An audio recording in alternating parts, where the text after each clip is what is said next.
민주당에서는 문재인 전 대통령까지 등판해 부산과 경남을 찾아 범야권 지지를 호소했습니다. 문 전 대통령은 지금 정부가 너무 못한다면서 발언 수위를 높이기도 했는데요.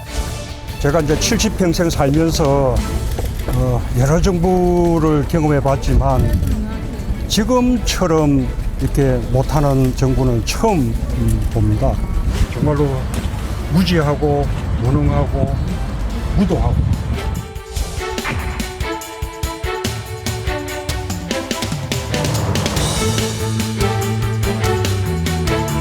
이렇게 전직 대통령이 선거에 열심히 이렇게 나선 건 처음 보는 것 같습니다. 지금 민주당이 쓰리토 선대위라고 하는데 이재명, 이해찬, 김부겸인데 지금 포토 선대위가 됐죠. 새로운 선대위원장으로 문재인 전 대통령이 특히 그 불경을 열심히 도시는데 근데 사실은 문재인 전 대통령도 지금 심판받은 거잖아요. 그래서 지금 윤석열 정부가 탄생을 한 건데 이거에 대해서 망각하시고 이렇게 선거 유세에 나서는 것은 앞으로 헌정사에 좋은 사례가 못 됩니다.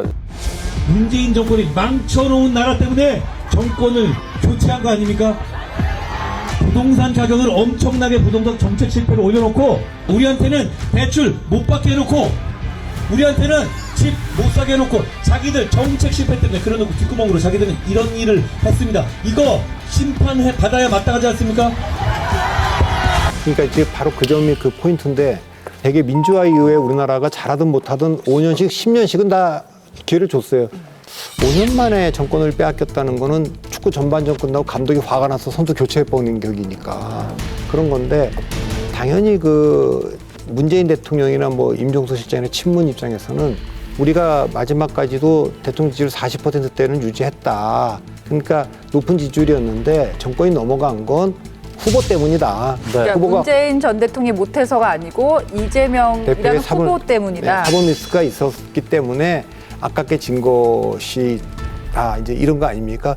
그거에 대해서 이재명 대표는 이번에 뭐 추미애 장관이나 반문들을 대표적으로 공천을 다 했잖아요. 그렇게 강성 발언한 분들은.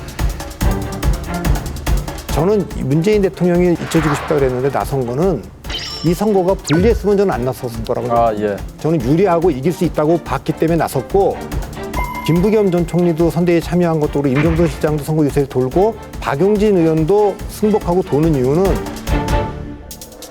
그 이긴 승리를 이재명의 몫으로 돌릴 수 없다. 이거는 조국을 포함한 우리 모두의 몫이고 사법 리스크를 이재명 대표는 못 넘기 때문에 결국 언제 가면 사라질 거다.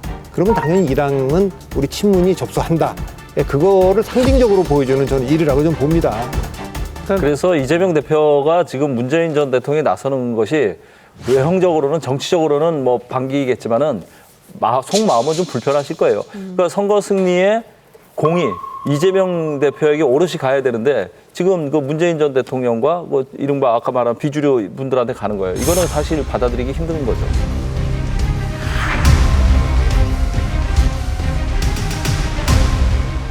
문 대통령이 지금 이제 전국적으로 활동하는 건 아니지 않습니까? 양산 주위로 PK 지역을 하는데 여기에 공천은 그래도 이른바 이제 뭐 비명행사 공천은 아니었거든요.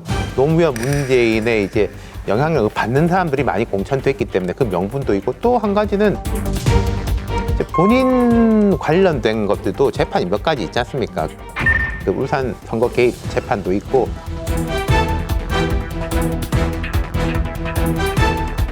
또 그 전 사위의 취업 관련해 가지고 이제 이상직 전 의원하고의 그 재판도 있는데 그런 부분에도 음으로 양으로 민주당이 크게 이겨야지 뭐 좀 좋은 거 아니겠습니까? 이번 총선에서 문재인 대통령이 자기 지분이 있다고 생각할 것 같아요. 왜냐하면은 조국이 당을 만들기 전에 누굴 찾아갑니까? 문재인 대통령을 찾아가거든요. 거기서 추인을 해줘요. 그 불가피성을 이해한다라고 얘기했던 거거든요. 만약에 그때 추인이 안 됐으면 조국혁신당이 이렇게 사람들한테 대표성, 상징성을 가질 수는 없었을 거라고 봐요. 그러니까 그래도 조국 뒤에는 전직 대통령이 있네라는 인식들을 지지자들한테 좀 줬던 부분이 있단 말이죠. 이번에도 보니까 민주당, 새미래연합, 그다음에 또 한편으로 뭡니까? 이쪽에 조국혁신. 다 아우르는 위치에 있겠다라는 의지가 좀 있는 것 같고 거기 이제 숟가락 하나 올린 것 같아요. 그다음에 이제 끝나고 나면 결국 이제 이 주도권 싸움이라는 게 벌어질 텐데 이재명 대표가 더 이상 법적으로 가망이 없다. 그 카드가 쓸 수 있는 카드가 아니다라는 게 확보될 때 이제 본격적인 싸움이 벌어질 거라고 보거든요. 라고 했을 때 그때 그 상황은 와다라는 거죠. 문재인 전 대통령이 그런 얘기를 했잖아요. 범야권 세력이 힘을 합쳐야 된다고 얘기했는데 이번 선거는 뭐 민주당이 중심이지만 또 조국혁신당, 또 새로운 미래 이런 야권 정당들이 모두 다 힘을 모아야 한다고 생각해요. 민주당과 조국혁신당, 또 새로운 미래 이런 야당 등당 정당들이 선거에서 많이 승리하기를 바라는 그런 마음으로 저도 응원의 마음을 보태고 있습니다. 새로운 미래는 명백하게 반명 정당이거든요. 그런데 이런 정당까지 힘을 합쳐라 하는 거는 이재명 대표한테 굉장히 불편한 거거든요. 문재인 전 대통령이 양산갑에서 투표를 하러 가면 민주당 이재용 후보에게 투표를 하겠지만 과연 비례대표 후보를 더불어민주연합을 찍을까요? 조국혁신당을 찍을까요? 그거는 이제 문재인 대통령한테 물어봐야죠. 물어봐야 예, 됩니다. 예. 진짜 그 속마음이 정말 궁금합니다. 이 자리에서 제가 더 하나 더 해명하면 그래서 제가 그 조국혁신당 부상했을 때 문재인 전 대통령이 지금 상황에 대해서 굉장히 흡족해 하신다 소식을 전했을 때 뇌피셜이라고 막 공격을 많이 받았는데 제가 정말 정통한 분한테서 들은 얘기였거든요. 지금 이 상황 지금 문재인 전 대통령 굉장히 행복해 하십니다. 근데 불행한 거죠. 원래 그 전직 대통령이라고 한다면 뭔가 좀 보편적인 가치, 의제 이걸 가지고 활동을 해야 되거든요. 예컨대 집 없는 사람도 집 지어주기라든지 아니면 생태라든지 여러 가지 있지 않습니까? 이런 걸 가지고 활동을 했으면 좋겠는데 지금 특정 당파에 수장이 된 거잖아요.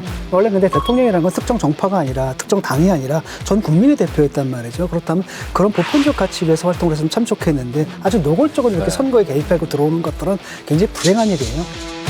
보통 대통령을 지낸 분들은 대통령이 되기 전에는 원래 당파적입니다. 그러니까 대통령 후보가 된 거고 대통령이 된 거예요. 대통령 돼서는 초당파적으로 이제 국정을 운영해야 됩니다. 근데 대통령 퇴임 후에는 정말 전 국민을 위한 존경받는 분으로서 원로로서 역할을 해야 되거든요. 그럼요. 그래서 미국의 지미 카터 대통령이 그런 농담의 대상이 되고 있잖아요. 처음부터 전직 대통령이었으면 좋았을 사람이라. 왜냐면 그분이 이제 헤비다트도 하고 막 그러잖아요.